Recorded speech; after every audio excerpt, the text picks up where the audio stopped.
In the morning sun, where the flowers bloom, colors blurs like a painter's dream come true.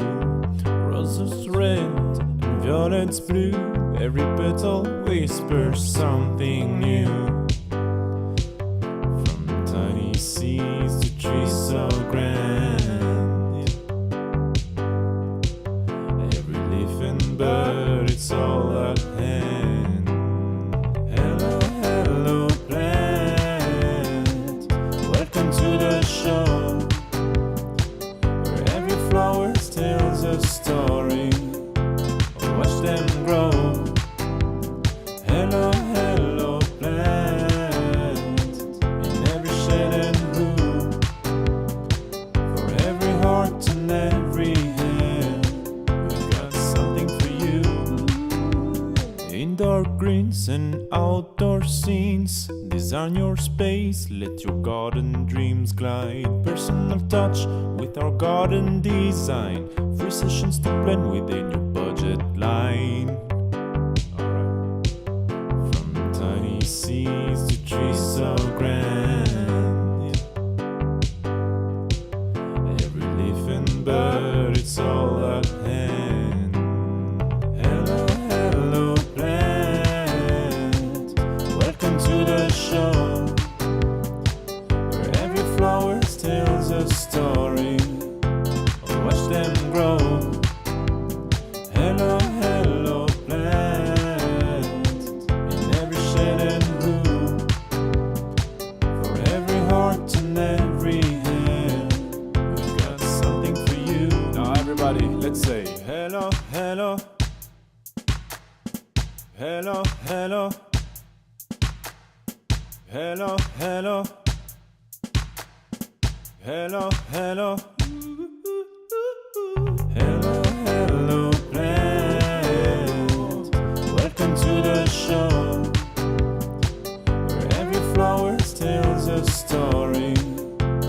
Watch them grow. Hello, hello plant, in every shade and hue, for every heart and every hand, we've got something for you. Indoor greens and outdoor scenes, design your space, let your garden dreams glide. Personal touch with our garden design, free sessions to blend within your budget line. From tiny seeds to trees so grand,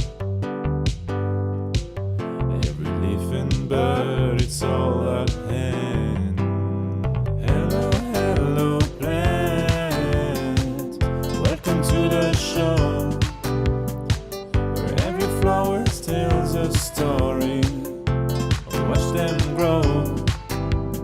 Hello, hello plant, in every shade and hue, for every heart and every hand, we've got something for you. Now everybody, let's say hello, hello, hello, hello, hello, hello, hello, hello, hello, hello plant, welcome to the show, where every flower tells a story. Watch them grow. Hello, hello plant, in every shade and hue, for every heart and every hand, we've got something for you. Now everybody, let's say hello, hello, hello, hello, hello, hello, hello, hello, hello, hello. Hello, hello, Japanese maples are the one thing that almost all people agree are great plants to have in the garden. And I find when I'm out serving customers in the store, or I'm doing garden designs and ask what sort of tree they like, the absolute most popular tree and the most common answer is Japanese maples. Now, the great thing about Japanese maples is there's lots of different sorts, all different colored foliages. You can get them in all different sizes. They grow beautifully in a pot, and you can keep them in a pot for 5, 10, 15, 20 years. Japanese bonsai masters have kept them in pots for over 100 years. So they're a plant that's easy to keep looking good in the pot, and there's shapes and sizes and colors for everybody. Now, we keep nearly 50 different sorts of Japanese maple in store at Hello Hello, and we keep them in all different sizes, little small sizes up to great big old Japanese maples. And so we've got them in the size, the price, and the variety. And also we can show you there's weeping ones that never grow too tall, and there's other ones that grow nice and tall. So we can show you, if you come in and tell us what you need and exactly, the need that you want to fulfill and the type of Japanese maple and the position it's going to go in, we can help you get the right Japanese maple. And Japanese maples are hardier than what most people think. The important thing is to plant them correctly, water them and fertilize them and look after them correctly, and you'll find that they're a really hardy, long-lived plant, and in most cases don't grow too big. So what I'm going to do is, I can't take you through all 50 Japanese maples, it would just be too much. I want to show you some Japanese maples in different sizes, different varieties, that give you an idea of the range or the possibilities that are available. So, and first of all, what I have here is an Emperor One. Now, your Emperor One is going to grow 3.5, 4 meters tall. It's going to be a beautiful vase shape, and it comes away in spring with almost black leaves. They're quite a large leaf and have that sort of floaty look about them. And then as you go through the summer, they become more sort of purples and then reds and then brilliant scarlet in the autumns. And you'll find this a particularly hardy red one. You can put it out in the middle of the front lawn as long as you plant it properly in a hot sunny position, and it'll do marvelously. And like I said, 3.5 to 4 meters tall. So there we are.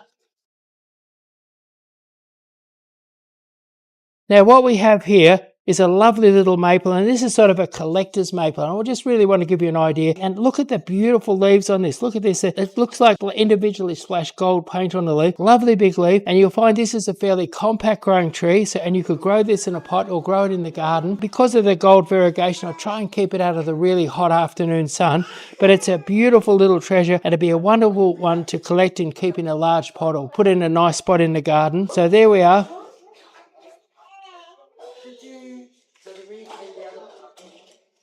Now what we've got here, this one here has got amazing foliage. Look at the colours in there. Look at the colours in there. Look at the fineness of it. And this is a miniature weeping maple, and it's called Baby Lace. And so if you wanted to have a weeping maple that was never going to get too big and look really exotic and exciting, beautiful colour, beautiful fine foliage, Baby Lace, and grow it in a pot, grow it in the garden, the smallest of all the weeping maples, the tightest, neatest and smallest of all of your weeping maples. Baby Lace, beautiful.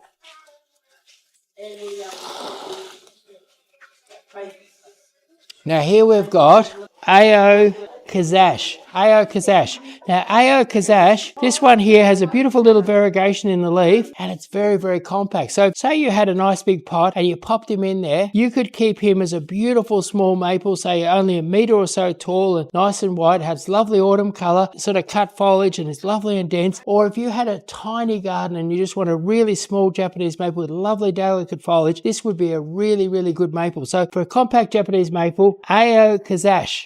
Ao Kazash, beautiful compact maple. Now what we've got here is something that you don't see too often. How the weeping Japanese maples are made, what they do is they grow an ordinary Japanese maple and then they graft it. And normally they just graft one type on. But what's happened here is they've grafted on an Allen and an Inaba Shidari. Now both of those are good, strong, vigorous growers. And this, what you'll end up here, and what I love about this is that the heads are at 2 different heights. And this will end up beautiful. So what you're going to end up is a beautiful dark purpley red head here, and then a beautiful green head here. And this one is going to go scarlet in the autumn, and this is going to go wonderful orange tones in the autumn. So in the autumn, something like this is very, very rare. And what it is growing Japanese maples and grafting them is really an art form, and there's only maybe half a dozen people doing it on any sort of scale in Victoria, and some of them are getting old and they're not producing as much as they used to. They're getting a little bit harder to get. And if I wanted to produce a maple like this, I'd have to train for probably 4 or 5 years to get the knack of how to do it. It's quite a difficult job. And then even growing a maple like this is what they would have here is they've got a 3-year-old seedling from seed, and then they've grafted it and they've grown it on for 2 more years. So this is a 5-year process to produce something like this. And what's wonderful is someone's had that little bit of fun and that little bit of art, and they've put 2 different heads on one tree. Now here's another real collector's maple here. This one here is called Koto Ito Komachi. Koto Ito Komachi. And what it has, if you look at the leaves, it has no two leaves the same. This leaf here's got 3 points, that leaf there's got 5 points, and the leaves are really, really long. Look at this spidery leaf here. The beautiful little spidery leaf like that just there. Really lovely. This is a fairly small grower. It's a bit of a collector's item. So if you're after something special, if you've already got a few Japanese maples and you want something different, this would be a really good different Japanese maple to have. So Koto Ito Komachi, a collector's maple. Now what we have here is Rossi. Now this is the darkest, it's beautiful fine foliage, and it's the darkest purple one that I've ever seen. So really beautiful dark purple foliage and lovely cascading tree. Rossi, beautiful Japanese maple.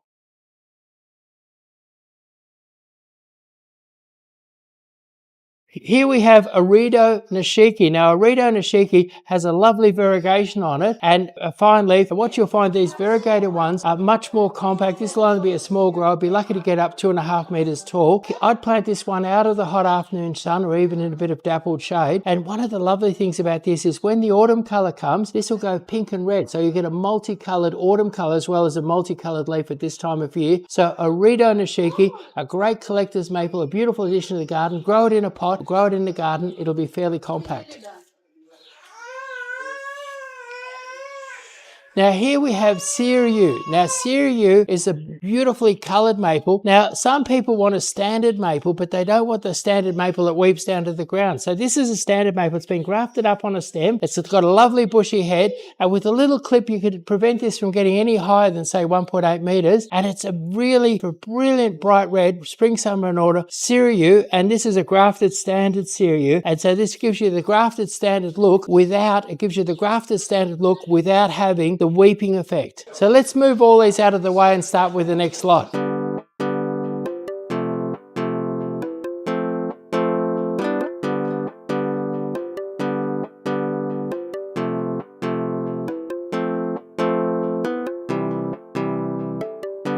the morning sun where the flowers bloom, colors burst like a painter's dream come true. Roses red and violets blue, every petal whispers something new. From tiny seeds to trees so grand, every leaf and bird, it's all at hand. Hello, hello plant, welcome to the show. Welcome back. And here we have an emerald lace maple. Now this is a really vigorous one. So if you wanted to have a really big full weeping maple in the garden, and it has beautiful fine foliage, and in autumn it's going to be a beautiful sort of luminescent goldy orange color in the autumn. But if you wanted one that's really, really fast and going to be quite big and quite interesting, this is the one. So for a big weeping maple in your garden, emerald lace. Really, really fabulous. Hardy, easy to grow, takes a fair bit of sun. Beautiful tree.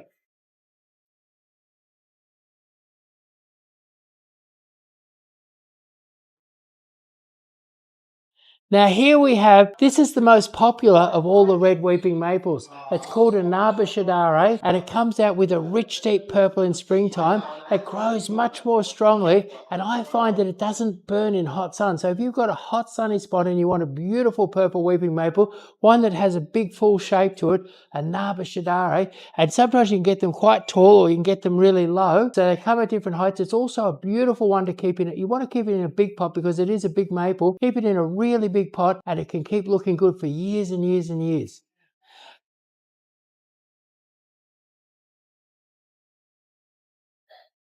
Right, so here we have Germain's Gyration. Now, Germain's Gyration is a really interesting maple. What it does, you see this branch heading up here.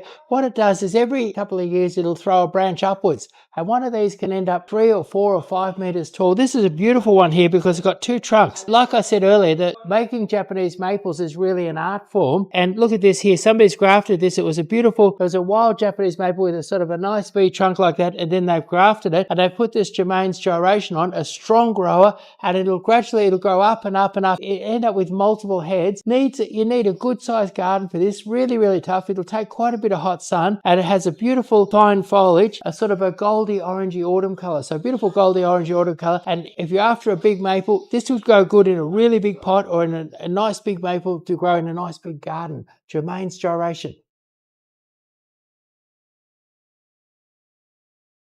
Now here we've got one of my favorites. This is called Hanamatoy. And to really appreciate this, you've got to look closely at it and watch every leaf is different. It's got dark purple and then patches of pink, and it has little intense patches of pink all through it. And it's a fairly slow growing one, relatively small head, great to keep in a pot. I reckon keep it out of the really hot afternoon sun. But if you're after one to keep in a pot for years, you can get little short ones like that and keep them in a pot, or a taller one like this. Or you've got a bit of a sheltered spot in the garden, maybe out of the hot afternoon sun. This is a wonderful sort of small to medium sized one with this amazing pink. And when it does the autumn color, you get that two-tone effect on the leaves. Beautiful. Hanamatoy.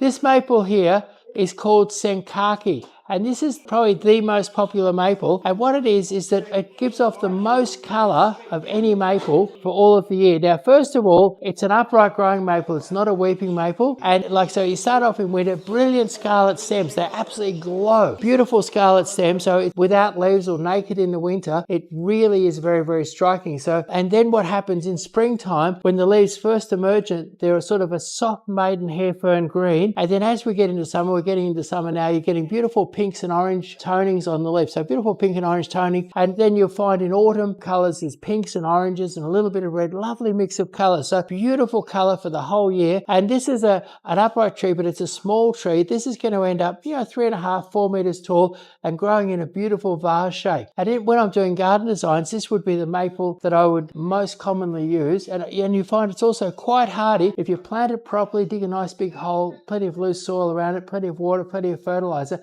it'll take quite a hot, sunny, exposed position. So Senkaki maple, colourful.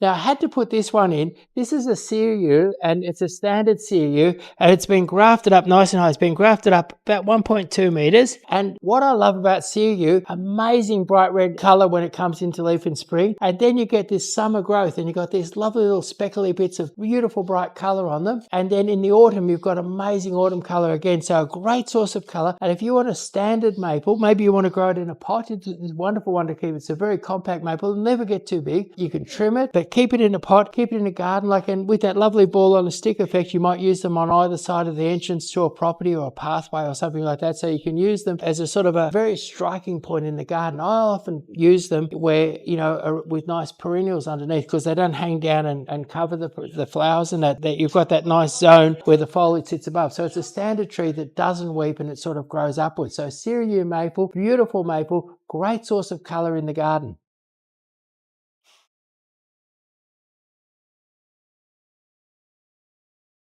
What we have here is an Inaba Shidare. I've said it a couple of times, but growing maples is a work of art, and this one here is a beauty. What it's got 2 trunks on it and 2 heads, and gives it just a bit of shape and a bit of interest. And this really is a work of art. So Inaba Shidare, beautiful, strong growing, dark purple foliage, reddy brown in the summer, crimson in the autumn, and a very strong grower, one that you could grow out in the full sun. You could grow one like this in a pot, but it's a work of art. It's a double header, beautiful maple, Inaba Shidare.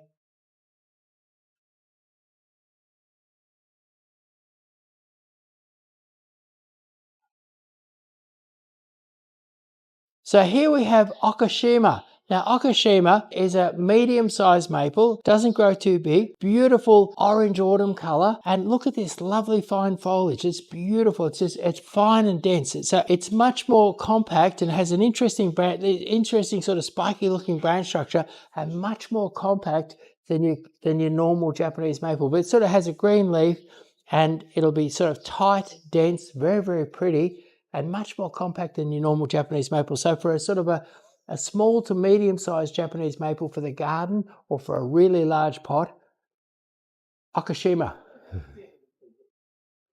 Yeah. Okay, so that's it.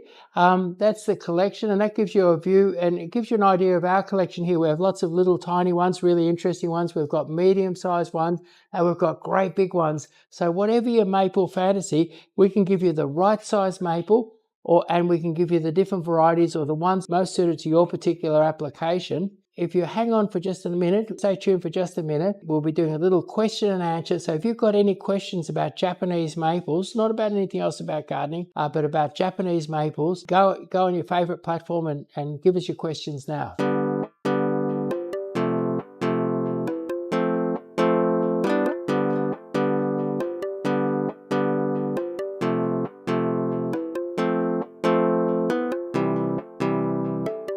In the morning sun, where the flowers bloom, colors blurs like a painter's dream come true. Roses red and violets blue, every petal whispers something new. From tiny seeds to trees so grand, every leaf and bird, it's all at hand. Hello, hello, plant. Welcome to the show. Okay, thank you for staying tuned. And now you can ask your questions about, and strictly questions about Japanese maples, how to grow them, how to plant them, how to deal with pests and problems, whatever your difficulty, what sort of pot, how big a pot do you need, whatever your difficulty, ask me your question now about Japanese maples and I'll endeavour to help you achieve your Japanese maple goals. All right, well, we have a few questions already. So go to Facebook. Rachel is in Mornington and asks, where should I plant my Japanese maple? Okay, well, you wouldn't want to go right, you're down Mornington, you don't want to go right on the beachfront. The perfect spot is like an easterly position, say the eastern side of a large tree, shed or house or something like that. So you've got the morning sun, the midday sun, and you're out of the hot afternoon sun.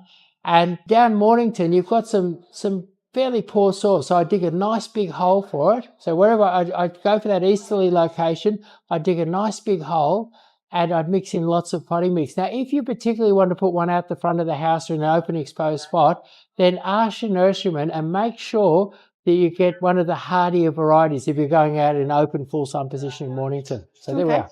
Lovely. All right. Over on TikTok, we've got Rod, who's in Sydney, and asks, how much should I water my Japanese maple? Okay, well, it really depends. If you've got your Japanese maple in a pot, I've got hundreds of thousands of dollars, tens of thousands of dollars, lots and lots of Japanese maples here. And in summertime, now that the warm weather's here, I water them every day that they don't get significant rain. So even if I have a light shower, I'll still water them.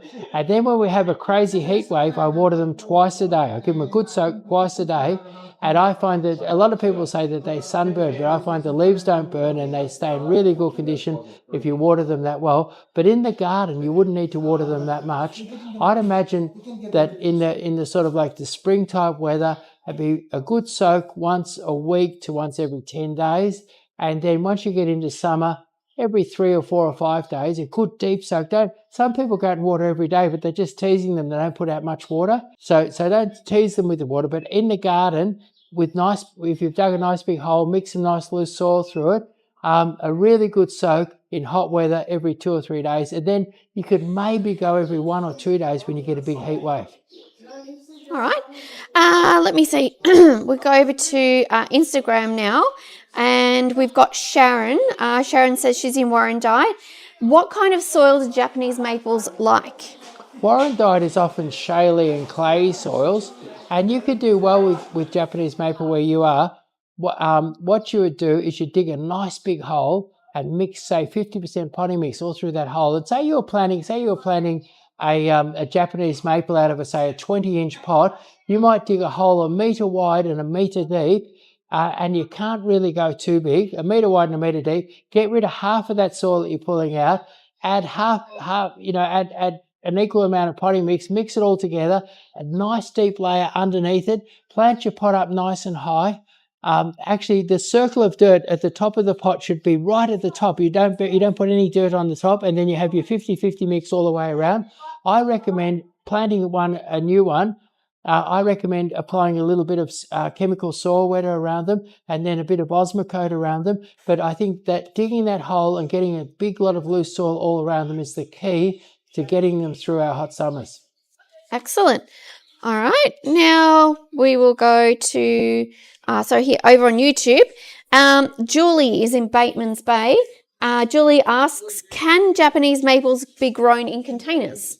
Yes, I'm a nurseryman, and I've been working in the nursery business all my life. I started off helping my dad as soon as I could walk, and I find that certain trees like birch trees and robinias and elm trees, I can't keep them looking good in a pot forever, you know. But I found that Japanese maples, you can keep them looking good in a pot forever. Now, the secret to keeping them looking good in a pot forever is to fertilize them regularly, to use a very good potting mix. And what I do is I like to mix a little bit of natural soil through the potting mix. And I find with a little bit of natural soil through the potting mix, maybe 20% natural soil through my potting mix, I find that the maples actually really keep their colour, and you get better colour with a little bit of natural soil.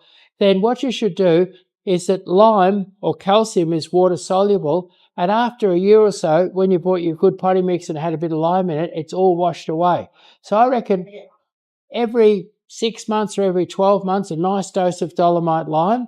And if you use dolomite lime, it's difficult to overdose it. So dolomite lime is much better than ordinary lime. I'd use dolomite lime, and then I'd use a slow release Osmocote at least every 6 months on it.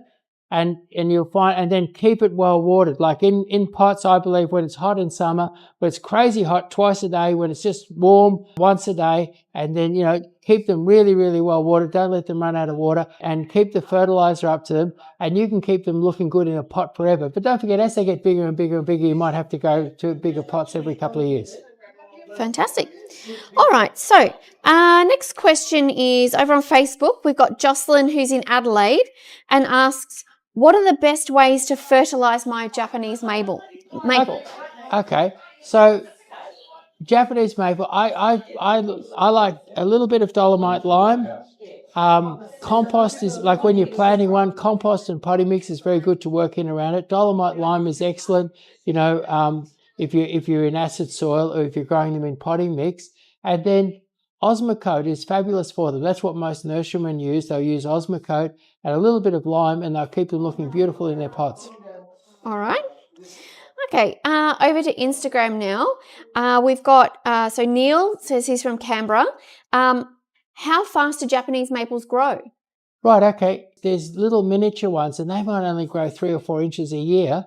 And then there's weeping ones, and they kind of, you buy them and they're about, you know, they might be this high or this high, and they grow out like that, and then they cascade down towards the ground. And typically, say like an Inaba Shidare, when you buy it, it tends to grow out and grow down from when you buy it. And what they do is that they do their strongest growth sort of between September and Christmas. And an Inaba Shidare going downwards would probably, in that time, if it's a good fertilised, well-watered one, it'll go down probably 35 to 45 centimetres. And then something like a Senkaki or an Emperor one, which is one of the ones that we showed you, an upright growing one of the stronger growing upright growing ones, they'll grow up 40 or 50 centimetres each year, well-watered and well-fertilised.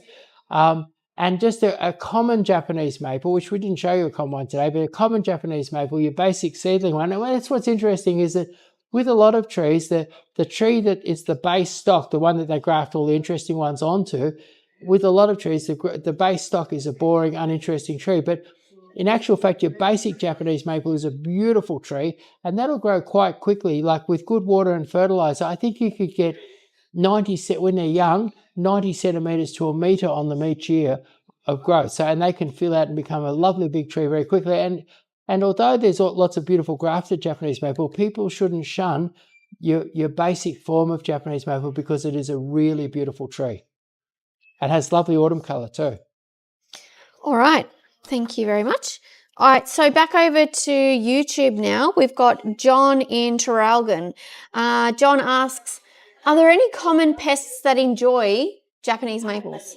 Well, the killer pest, the one that really worries me, and this year was kind of very cold in spring, and what I was watching out for is attack of sucking insects as they come into leaf. That's the killer. And what happens is that just as the new leaves are emerging, and when they're just really soft and tender, you get little aphids and little bugs breeding there that suck on them. And what you'll see is a sort of a sticky mess go quickly all over all the new leaves. and they build up. They breed every 48 hours. So in a matter of 5 or 10 days, you go from having a little tiny smattering of them to masses of them, and at any rate. I watch out for that, and it came very late this year because we had such a cold spring. So normally it's much, much earlier, but it came really, really late, and it was very sudden. Like we suddenly had a couple of warm days, and all of a sudden, a lot of the Japanese maples in my nursery, that you could see the sort of sticky mess, and you could see the leaves were sort of shrinking a little bit because they really get stuck into them. And what I did was I sprayed them with Conguard. And Conguard is a systemic insecticide, and one good spray. And I haven't had to spray them since. The whole nursery's been clean ever since. But another friend of mine, he used neem, and I said that won't work, but it did. His maples are nice and clean. So you don't have to. And back when my kids were little, what I used to do, and you used to have to spray more often, I used to use dishwashing detergent with a little bit of pyrethrum. And what you'd have to do is you'd have to spray once and then spray again in 48 hours to get all the little hatchlings and kill it and clean them up. And then you might be spraying again in a couple of weeks. But I used to do that because I had the nursery, with the nursery around the house where the kids were, and I didn't want them, with nasty spray. So pyrethrum and really that's about the only problem that you have with Japanese maples is that spring attack. And once you've got clear of that spring attack, they seem to be fine for the rest of the year. Fantastic. All right. So I know that we're quite short on time. So we've got two questions left. I think the first of the two is going to be a curly question on TikTok from Aubrey, who is in Portland. What are the differences between the maple varieties? Right, okay. What we're dealing with today, we're dealing with Japanese maples, which are Acer palmatum, and they're all the one species, and they can all and how it sort of came about is hundreds of years ago, Buddhist monks in Japan would wander in the forest and they would collect unusual maples, and they brought them back to their temples, and they bred them and crossbred them and mucked around with them, and they developed all different sorts of varieties. And in the world, there's way over 100 different varieties of Japanese maple, but they're all cultivars of Acer palmatum. And there's many differences. You've got little tiny compact ones. You've got ones with different multicolored leaves. There's every color you can imagine in the autumn color. There's golden leaves in the summer. There's big leaves. There's ones with 5 points, one with 7 points, one with 3 points on the leaf. So many, many different types. And they all have different roles that they can play, different levels of hardiness and different roles that they can play. And so a great thing is to go to a nursery that's got a bit of a range and then tell them what you say. Look, I want to have it in a pot. I only want to grow 1.5 meters tall. I only want this, I only want that.